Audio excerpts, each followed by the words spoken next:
D K Shivakumar ಅವರು ಸದ್ಯಕ್ಕೆ silent ಆಗಿರೋದು, ಆಗಾಗ ಡೆಲ್ಲಿಗೆ ಹೋಗಿ ಬರ್ತಿರೋದು, ಇವತ್ತು ಮಾಧ್ಯಮದವರ ಎದುರು ಗರ್ರಮ್ ಆಗಿದ್ದು ಎಲ್ಲ ಸಿಂಕ್ ಆಗ್ತಿದೆ ಅನ್ಸುತ್ತೆ. ಖಂಡಿತ ಸಿಂಕ್ ಆಗ್ತಾ ಇದೆ. ಇದು ಇವತ್ತಿನ ಬೆಳವಣಿಗೆ ಏನಲ್ಲ.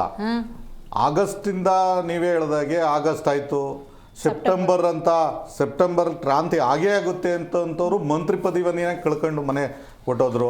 ಅವ್ರು ಹೇಳಿದಂಥ ಅವರ ಒಂದು ನಿಜವಾದ ಸತ್ಯವನ್ನು ಹೇಳಿದಕ್ಕೆ ಅವ್ರು ರಾಜೀನಾಮೆ ಪಡೆದ್ರು. ರಾಜಣ್ಣ ಅವ್ರು ರಾಜೀನಾಮೆ ಪಡೆದ್ರು, ಕಿಕ್ಔಟ್ ಆಯಿತು. ಅದ್ರ ಬಗ್ಗೆ ಮಾತಾಡೋಕ್ಕೆ ಇವ್ರಿಗೆ ಯಾರಿಗೂ ದಮ್ಮು ಇಲ್ಲ, ಶಕ್ತಿನೂ ಇಲ್ಲ.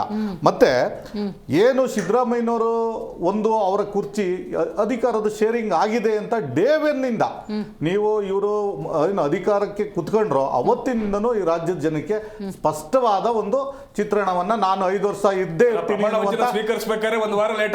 ಹೌದು. ಅದಾದ ನಂತರ ಇವ್ರಿಗೆ ನಾನಾ ಡಿ ಕೆ ಶಿವಕುಮಾರ ಅನ್ನೋದು ಗೊಂದಲದಲ್ಲೇ ಇದ್ರು. ಎಲ್ಲೋ ಒಂದು ಕಡೆ ಸಿದ್ದರಾಮಯ್ಯನವರು ಒಂದು ಟೀಮು ಔತಣಕೂಟಗಳನ್ನು ಮಾಡೋದು, 5 ವರ್ಷ ಇವರೇ ಇರ್ತಾರೆ ಅನ್ನುವಂಥದ್ದು, ಪದೇ ಪದೇ ಮತ್ತೆ ಬಂದು ಯಾವುದೋ ಒಂದು ಕುರ್ಚಿಗೆ ಕಂಟಕ ಬಂದಾಗ ಎಲ್ಲೋ ಪವರ್ ಶೇರಿಂಗ್ ಆಗ್ಬಿಡ್ತದೆ ಅಂತಂದಾಗ ಸ್ವತಃ ಸಿದ್ದರಾಮಯ್ಯನವರೇ ಒಂದೊಂದು ತಂದಿದ್ದನ್ನ ನೋಡ್ಬೋದು. ನೀವು ಒಳ ಮೀಸಲಾತಿ ತಂದ್ರು, ಅದನ್ನ ಮರ್ಸಕ್ಕೋಸ್ಕರ, ಮತ್ತೆ ಜಾತಿ ಗಣತಿ ತಂದ್ರು. ಈ ಒಂದು ನಿಟ್ಟಿನಲ್ಲಿ ಅಲ್ಪಸಂಖ್ಯಾತರ ನಾಯಕ ನಾನೇ ಅಂತೇಳಿ ಅವ್ರ ಬರ್ತಡೆಯನ್ನ ತಂದು ಸಮಾವೇಶ ಮಾಡಿ ಅದನ್ನ ಸಾಬೀತುಪಡಿಸಿಕೊಳ್ಳುವಂಥದ್ದು ಪದೇ ಪದೇ.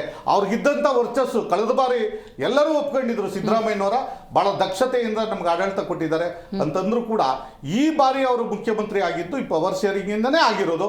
ಅದಕ್ಕೆ ಅವರಿಗೆ ಇಕ್ಕಟ್ಟಿನ ಪರಿಸ್ಥಿತಿಯಲ್ಲಿ ಕೆಲಸ ಮಾಡ್ತಾ ಇದ್ದಾರೆ.